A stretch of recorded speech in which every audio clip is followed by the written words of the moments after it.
जय हिंद दोस्तों, स्वागत है मेरे YouTube चैनल इंडिया नेटवर्क में। और आप देख रहे हैं आगामी लोकसभा चुनाव 2024 का होने वाले ओपिनियन पोल के बारे में। कौन सी पार्टी कितनी सीटें लाएगी, किसकी होगी सरकार, कौन होगा अगला प्रधानमंत्री, आइए जानते हैं ओपिनियन पोल के द्वारा। भारत में कुल 543 लोकसभा सीटें हैं। कौन सी पार्टी को कितनी सीटें मिल रही है, आइए जानते हैं ओपिनियन पोल के द्वारा। वीडियो के अंत तक बने रहें, देखते रहें मेरे YouTube चैनल का वीडियो और चैनल को सब्सक्राइब करें। सबसे पहले बात करते हैं उत्तर प्रदेश की 80 लोकसभा की सीटों में से 53 एनडीए को और 25 इंडिया को और 2 अन्य को सीटें मिल सकती है। महाराष्ट्र की बात करें 48 लोकसभा की सीटों में से 15 एनडीए को, 33 इंडिया गठबंधन को मिल सकती है। जी हाँ दोस्तों, बात करते हैं आंध्र प्रदेश की। आंध्र प्रदेश में कुल 25 लोकसभा की सीटें हैं, जिनमें से 1 इंडिया गठबंधन को और अन्य को 24। यहाँ पर बीजेपी का सुपड़ा साफ है। बात करते हैं पश्चिम बंगाल की। पश्चिम बंगाल में कुल 42 लोकसभा की सीटें हैं, 12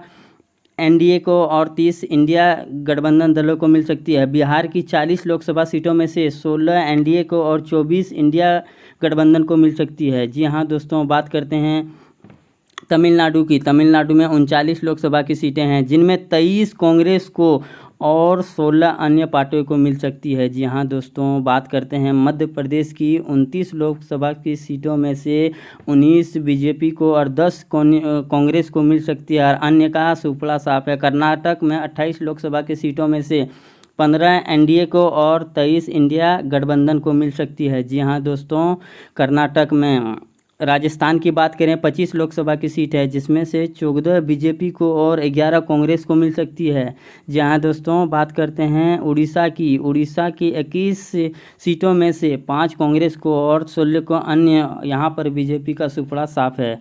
जी हाँ दोस्तों, केरल की बात करें। केरल में 20 लोकसभा की सीटें हैं, 5 एनडीए के और 15 कांग्रेस को मिल सकती है। जी हाँ दोस्तों, तेलंगाना की बात करें, 17 विधानसभा की सीटों में से 13 कांग्रेस को और अन्य को 4। यहाँ पर भी बीजेपी का सुपड़ा साफ है। जी हाँ दोस्तों, असम की 14 लोकसभा की सीटों में से 13 बीजेपी को और सिर्फ एक कांग्रेस को मिलती हुई दिखाई दे रही है। पंजाब की 13 लोकसभा की सीटों में से 6 बीजेपी को, 7 कांग्रेस को मिलती हुई दिखाई दे रही है। पंजाब में 13 विधानसभा की लोकसभा की सीटों में से। छत्तीसगढ़ की बात करें, 11 लोकसभा की सीटों में से 4 बीजेपी को, 7 कांग्रेस को मिलती हुई दिखाई दे रही है। जी हाँ दोस्तों, हरियाणा की बात करते हैं। 10 लोकसभा की सीटों में से 5 बीजेपी को और 5 कांग्रेस को। यहाँ पर कांटे की टक्कर दिखाई दे रही है। दिल्ली की बात करते हैं, 7 लोकसभा की सीटों में से 5 कांग्रेस को, 2 बीजेपी को मिल सकती है। और बात करते हैं जम्मू कश्मीर की। 6 लोकसभा की सीटों में से 4 बीजेपी के खाते में मिलती दिखाई दे रही है और 2 कांग्रेस के खाते में जाते हुए दिखाई दे रही है। जी हाँ दोस्तों, उत्तराखंड की 5 लोकसभा सीटों में से 3 कांग्रेस को और 2 बीजेपी को मिल सकती है। उत्तराखंड की 5 लोकसभा में से।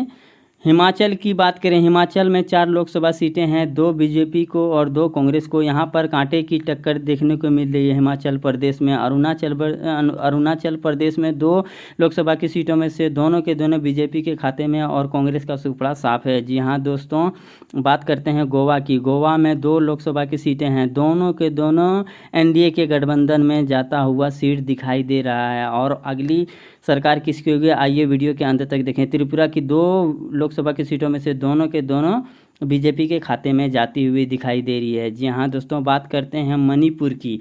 मणिपुर में 2 लोकसभा की सीटें हैं, दोनों को दोनों बीजेपी के खाते में जाती हुई दिखाई दे रही है। मेघालय की 2 लोकसभा की सीटों में से दोनों के दोनों बीजेपी के खाते में। यहाँ पर कांग्रेस का सुपड़ा साफ है। जी हाँ दोस्तों, नागालैंड की बात करें, 1 लोकसभा की सीट है और वो 1 बीजेपी के खाते में जाती हुई दिखाई दे रही है। यहाँ पर भी कांग्रेस का सुपड़ा साफ हुआ है। सिक्किम की बात करें, 1 लोकसभा की सीटें हैं जो बीजेपी के खाते में जाती हुई दिखाई दे रही है। यहाँ भी कांग्रेस का सुपड़ा साफ है।